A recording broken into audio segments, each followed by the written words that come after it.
She's one of the most powerful women in the world. The leader of 160 million people and one of the world's most impoverished countries. In interviews, she's strong-willed and feisty. That's true. But today we'll see a different side to her. A daughter still mourning her beloved father. I have to fulfill my father's unfinished job. My guest today is Sheikh Hasina, the Prime Minister of Bangladesh. Cheers. Thank you.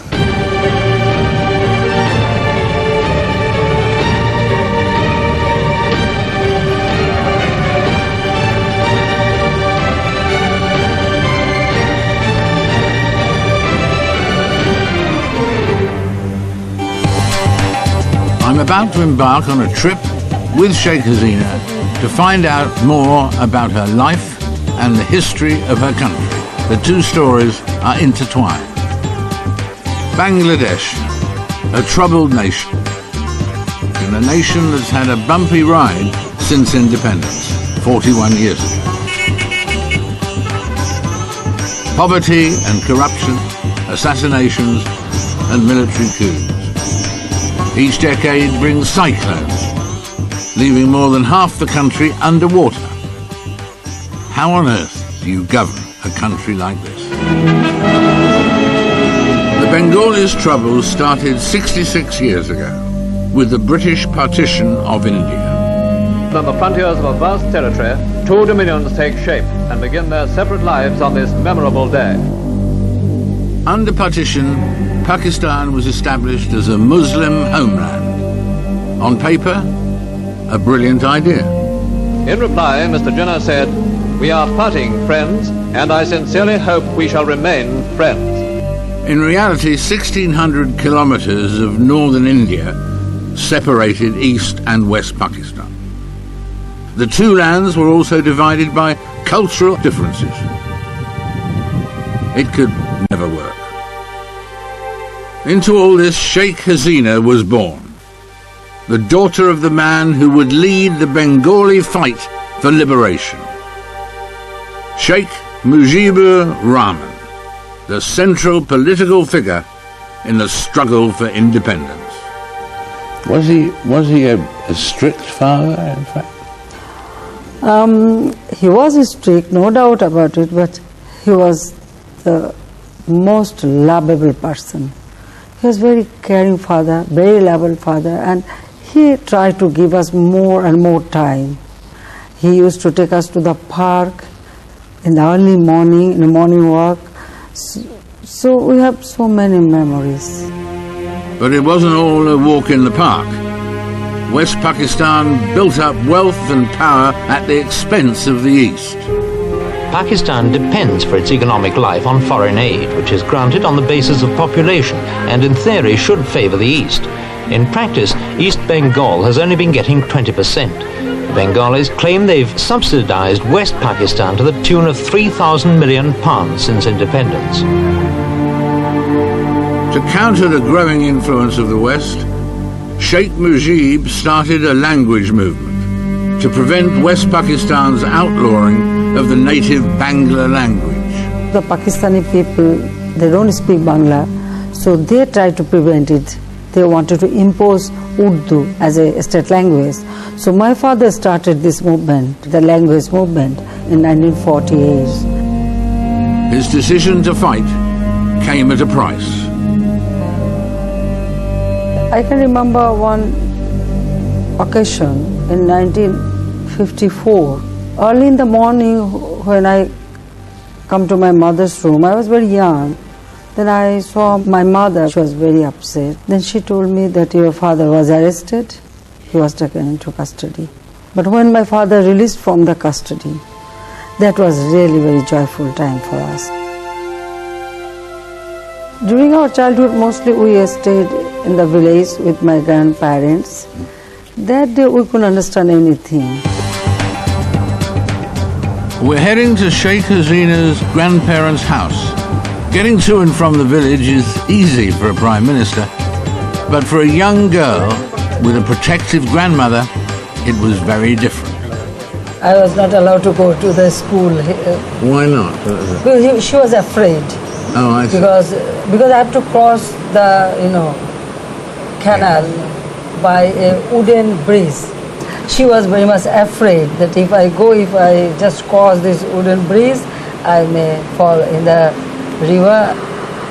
My father was in jail, so if anything happened to us, so she was very protective. What are your memories particularly of your mother?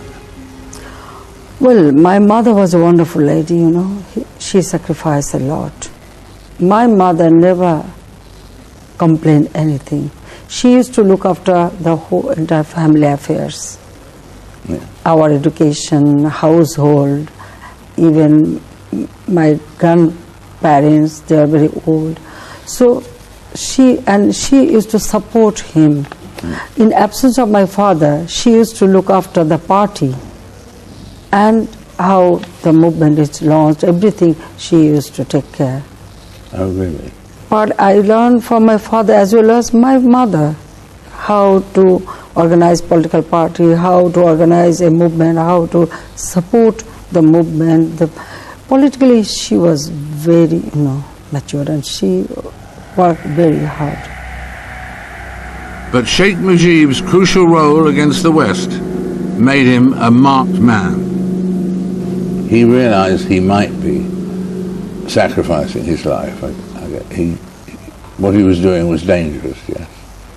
He never thought about himself, only for people, how he can ensure or free people from this exploitation, oppression. That's why, for the sake of the people, he always take, any kind of steps which was dangerous for him, but he never bothered for that.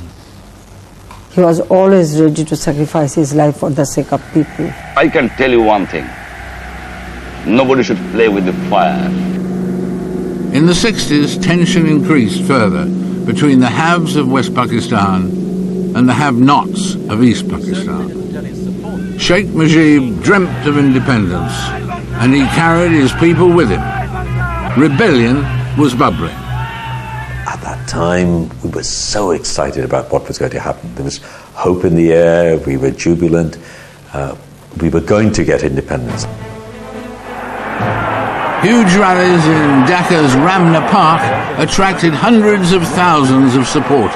Everyone was in the streets, so you were there right in the middle, and that was the time when unquestioningly we all rooted for Mujib. This was the man who was going to give us liberation. Bengalis demonstrated in no uncertain manner that their allegiance now belonged to Mujib.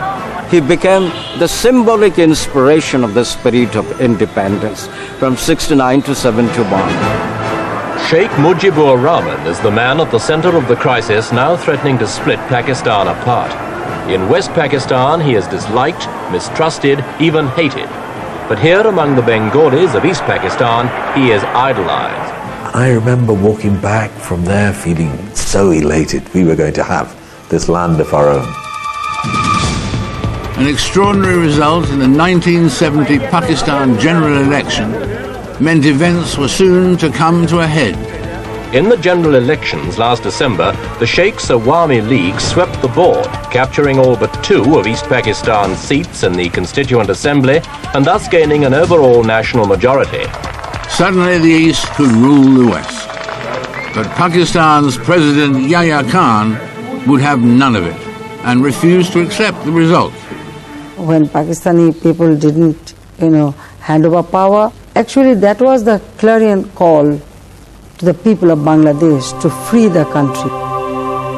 Sheikh Mujib took up the call. And then he made historic broadcasts. If we take our machines.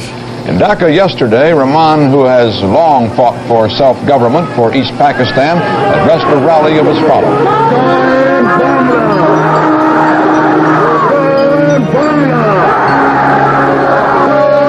A clandestine radio station calling itself the Voice of Independent Bengal broadcast that Rahman has declared East Pakistan an independent nation. You remember those days? Yes, of course I remember. Yes. On 25th March in 1971, it was spread out all over the country. He was arrested, but the message got through. On behalf of our great national leader, the Supreme Commander of Bangladesh, Sheikh Mujibur Rahman, do hereby proclaim the independence of Bangladesh. The key sentences in that wireless message was like this: from today, Bangladesh is independent. But the euphoria didn't last long. West Pakistan stamped down on the east. The war started immediate after the declaration. The war was to be one of the most brutal of recent times. We were attacked. The Pakistani occupation forces started off the worst ever genocide in the history of the world. 90,000 Pakistan troops poured in, attacking people unprepared for war. There was a newspaper which was pro-Army League, and there were flamethrowers. This place had been set alight, people were running out, we could hear the screams, they were running into a wall of machine gun fire. They went on killing spree of innocent unarmed Bengalis. And when they retreated, they burnt all the houses of the innocent peoples, innocent Bengali peoples, and killed brutally. They killed people. They burned their houses. They looted it. Miles and miles after miles of human habitation were burnt down, and women were raped, children were killed. Everywhere there was dead body. I have seen in my own eyes. People have spoken of the fact that there was a genocide of 3 million people and so on.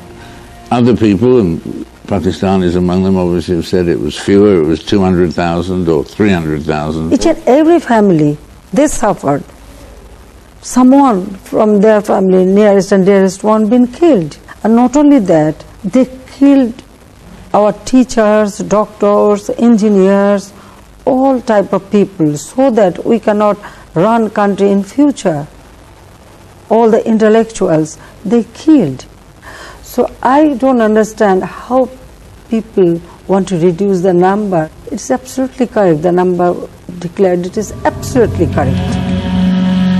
This was Dhaka, the capital of East Pakistan, a few days after the army had moved in to crush the Bangladesh secession. Eyewitnesses said 24 entire blocks of the city had been flattened and as many as 6,000 inhabitants killed. Here in the courtyard of one villa, an old man and his family, 3 women and their babies, were bayoneted to death. It's a horrible picture. You cannot, now you can see how genocide took place, how people been killed. Entire family was assassinated. On December the 3rd, 1971, India intervened on the side of the beleaguered Bengalis. Their forces routed those of West Pakistan, and just 13 days later... Watch it, this one's going! West Pakistan surrendered. After 2 weeks' bitter fighting and bloodshed, what was East Pakistan could now become the new nation of Bangladesh. Weeks later, Sheikh Mujib was freed to lead his country. And of course it was to talk to Sheikh Mujib that I came here. His first interview after he'd been released from West Pakistan, and spoke to him, one of the most memorable interviews I can recall.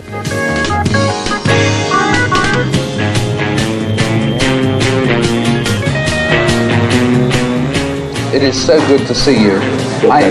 Just now, I'm so happy that now I am holding a press conference. I know, so that you can't do our interview now, but we shall listen. You will go tomorrow? Tomorrow would be lovely. Just near my cell, they have digged a grave. I'm seeing that. You knew they were doing that? Yes, I've seen that in my own eyes. And I say, oh, I know, this is my grave perhaps. All right, I'm ready. Do you think first of your country or, for instance, of your wife and children? No, I feel for my country and my people. And then your wife and children? Then my families. I love my people more. My father loved his people more than his family. Yes. Yes. And we are proud of that. And you're proud of that? I am proud of that, yes. Yeah, yes. Because my father used to say, unless you love your family, children, how can you love your people? Yeah. A person, if he can love more his people, yeah, he can sacrifice his life for the people. That's something wonderful. But Sheikh Mujib struggled as leader. Bangladesh was in ruins, unable to recover from the effects of the war. As we watched the refugees, suddenly we noticed a curious movement. We moved nearer and she turned out to be an old woman aged anything between 80 and 100. She appeared to understand my questions, but would only reply, all gone, nothing left, none left. Million and billion people, they fled from this country. Their houses been burned. There was no food, no currency, nothing. It was just a war-ravaged country. Economic collapse, food shortages and terrible poverty. People turned against Mujib. Revolutionaries are not necessarily good statespeople. And I didn't think he was sufficiently aware of that difference. He tried to run it badly, but the things that went wrong started with the one-party system. In a desperate bid to save the country, Mujib cast democracy aside. Your father had surprisingly announced he was going to have a one-party state. Was that a good idea? Well, you see, because my father loved his people and he wanted to ensure people a better life. That time, he thought that he should take some steps so that he can recover the economic situation very quickly and rebuild this country. It is not exactly one party. He wanted everybody to be united for development of the country. I asked this question to my father. He told me that at least for 3-4 years we have to continue that. So he was suspending democracy, but going to bring back democracy. Yes. In another few years. Democracy was there. Democracy was there. He wanted to bring back parliamentary system of democracy after 3 years. In the early hours of August the 15th, 1975, Sheikh Hasina's life was to change forever. You were in Germany at that time, weren't you? That's true. With your sister. Yes. How did you get the news? In the early morning, a phone call rang.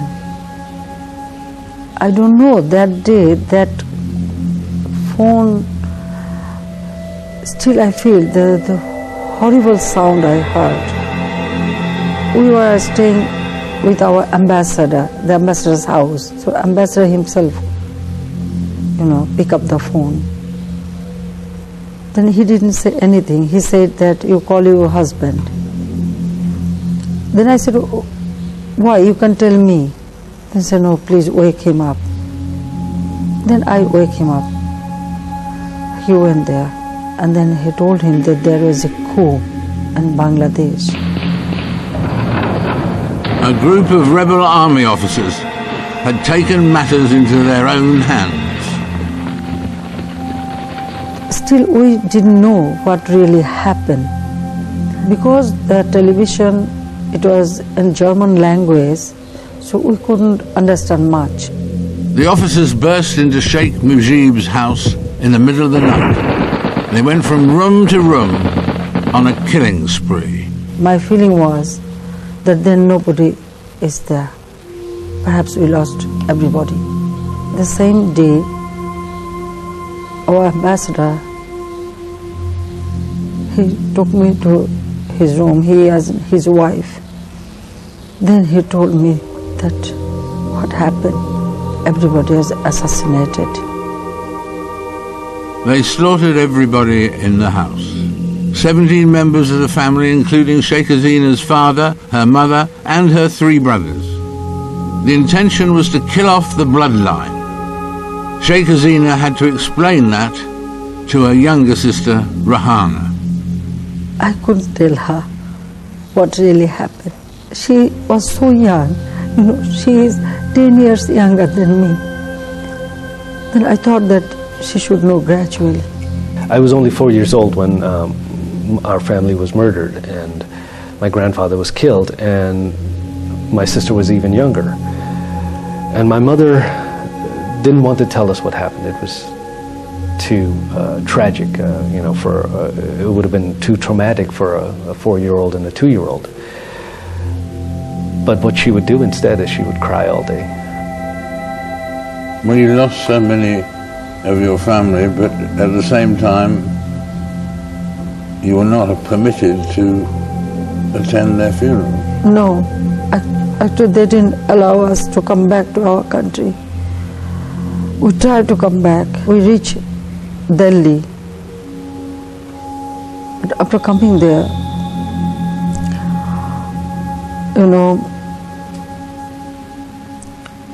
I met Indira Gandhi.